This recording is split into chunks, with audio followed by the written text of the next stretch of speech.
Hey guys, welcome back to my channel. Hari ini aku mau bikin video tentang gimana caranya kita memilih popok yang baik dan yang terbaik untuk newborn. Nah, buat teman-teman yang penasaran, keep on watching. Oke, jadi yang biasanya membingungkan new mom dan new dads itu adalah banyaknya brand popok yang ada di pasaran, ya kan? Pasti kita bingung nih, aduh banyak banget. Apalagi kalau teman-teman main ke supermarket atau minimarket tuh pasti banyak banget di section popok tuh kayak warna-warni, ada banyak banget pilihannya gitu. Ada beberapa brand di sana dan setiap brand pun kadang-kadang mengeluarkan ada beberapa variannya. Ada yang gold, silver, mutiara, nggak ada yang kalau mutiara. Nah, tapi teman-teman nggak perlu bingung karena setiap brand itu ada tingkat premiumnya dan ada juga yang affordable-nya gitu. Jadi yang premium tuh jelas lah, udah nggak usah ditanyakan, nggak usah diragukan lagi, pasti memiliki beberapa fitur yang baik lah ya gitu. Tapi tidak berarti teman-teman yang kalau nggak beli yang premium tuh jadi kualitasnya buruk gitu, enggak, karena semua produk untuk bayi itu pasti diberikan yang terbaik. Cuman kalau premium tuh biasanya ada fitur-fitur tambahannya gitu, ada bonus-bonusnya di popok itu gitu. Terus habis itu teman-teman pilih yang ukurannya sesuai nih. Nah, ukuran sesuai itu adalah kalau untuk newborn itu ada tulisannya N atau NB biasanya. Nah, itu adalah ukuran untuk bayi.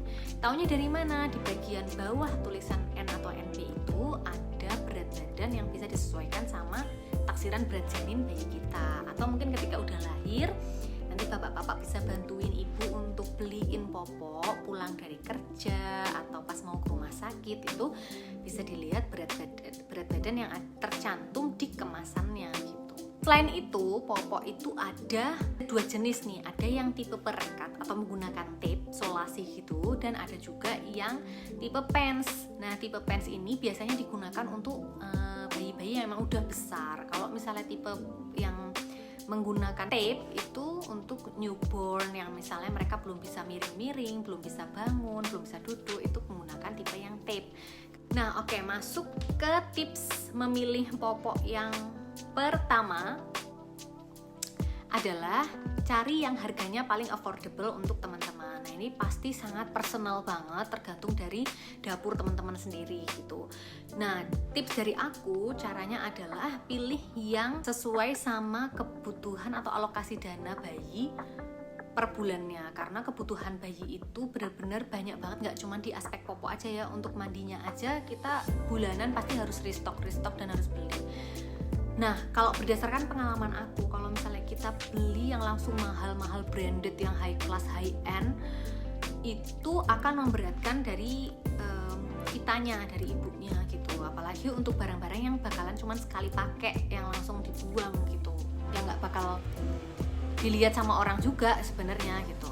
Tapi nggak apa-apa kalau misalnya teman-teman punya budgetnya, ada dananya, memberikan yang termahal untuk bayi pun nggak masalah. Tapi yang perlu di underline bold italic fontnya 72 itu adalah yang termahal tidak selalu yang terbaik untuk bayi, karena produk-produk bayi itu seperti yang aku bilang, dia itu memang sudah teruji dan memang selalu diberikan untuk yang terbaik gitu. Jadi nggak mungkin kalau misalnya kita beli yang harganya low price atau low budget terus dia dapat kualitas yang buruk, itu enggak sama sekali. Ini masih tetap bagus dan masih tetap nyaman untuk bayinya, safe juga buat bayinya gitu. Nah, tips dari aku adalah start slow, go slow untuk semua aspek untuk bayi ya. Jadi kayak misalnya kita memilih botol, memilih susu formula atau memilih popok pun, itu kita semua start slow, go slow. Itu kalau aku. Jadi benar-benar kita mulai dari yang murah-murah aja dulu gitu. Bukan bermaksud untuk uji coba sama anak sendiri ya, buat anak kok coba-coba, enggak.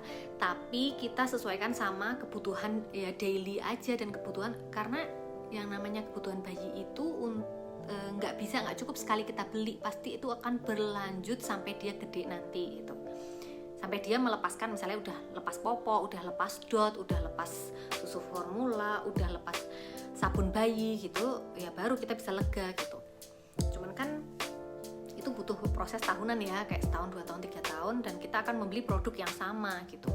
Jadi menurut aku start slow go slow, daripada kita udah di atas terus kita mau turun jadinya seperti itu gitu. Paling sesuai sama budget kita gitu. Nah, habis itu yang kedua adalah cari yang menjaga kewarasan ibu dan kesehatan bayi. Jadi ini ada beberapa poin. Yang paling pertama, paling utama poinnya adalah daya serap. Teman-teman harus cari popok yang memiliki daya serap terbaik. Nah, kenapa ini penting? Karena daya serap itu hubungannya sama entar adalah kerewelan bayi atau istilahnya apa ya, ketangisan bayi. Dan yang kedua adalah ruamnya bayi atau infeksi bayi gitu. Nah, si kerewelan ini itu maksudnya gini, kalau misalnya bayi itu kencing itu kan pasti kalau lama-lama, jadi pertama kan keluar anget tuh, nanti lama-lama kan pasti dingin, apalagi di popok gitu. Kalau popoknya itu daya serapnya nggak baik, itu nanti akan menimbulkan kesan dingin atau basah buat bayi, dan itu nggak nyaman. Akhirnya apa? Dia nangis gitu. Ya, komunikasinya bayi baru bisa nangis kan gitu. Terus nanti kalau misalnya malam-malam itu kan namanya ya teman-teman, kita pasti udah banyak belajar juga bahwa malam itu adalah growth hormone paling banyak dikeluarkan gitu, atau hormon pertumbuhan. Jadi teman-teman pasti pingin dong kualitas tidurnya bayi juga bagus gitu, nggak yang setiap setengah jam bangun nangis gitu kan. Dan kalau misalnya setengah jam bangun, atau mungkin teman-teman juga bingung nih karena apa, padahal habis nenen tapi kok nangis terus, ternyata cuma karena permasalahan popok, pasti kualitas tidur teman-teman juga nggak baik, terutama mama-mama nih. Nah, apalagi mama-mama masih harus nyusuin, besok paginya juga harus, maksudnya nyusuin tuh aktivitas yang 24 jam per 7 gitu, jadi nggak ada yang bisa gantiin juga gitu kan. Jadi harus dijaga kewarasannya dan dijaga kualitas tidurnya tadi itu gitu. Dengan cara apa? Kita minimalisir bayi itu rewel dan nangis pada malam hari, ya kita pilihkan popok yang terbaik gitu. Itu ya guys. Ngomongnya apa nih aku tadi? Selain itu adalah daya tahan terhadap bocornya. Itu penting banget, karena kalau misalnya udah bocor melebar kemana-mana, itu akan menambah bebannya ibu, maksudnya beban kerja, terus beban waktu, beban pikiran, dan dia pasti akan stres lagi, karena yang tadinya habis selesai ganti popok bisa langsung nenenin, dia harus beres-beres dulu, harus direndam dulu dan segala macam. Apalagi kalau ibu-ibu yang nggak ada ART dan nggak ada helper lah, jadi dia semuanya sendiri, pasti itu akan menambah kekakuan otot gitu. Jadinya kita minimalisir lah hal-hal kayak gitu dengan memilihkan popok terbaik untuk bayi kita gitu.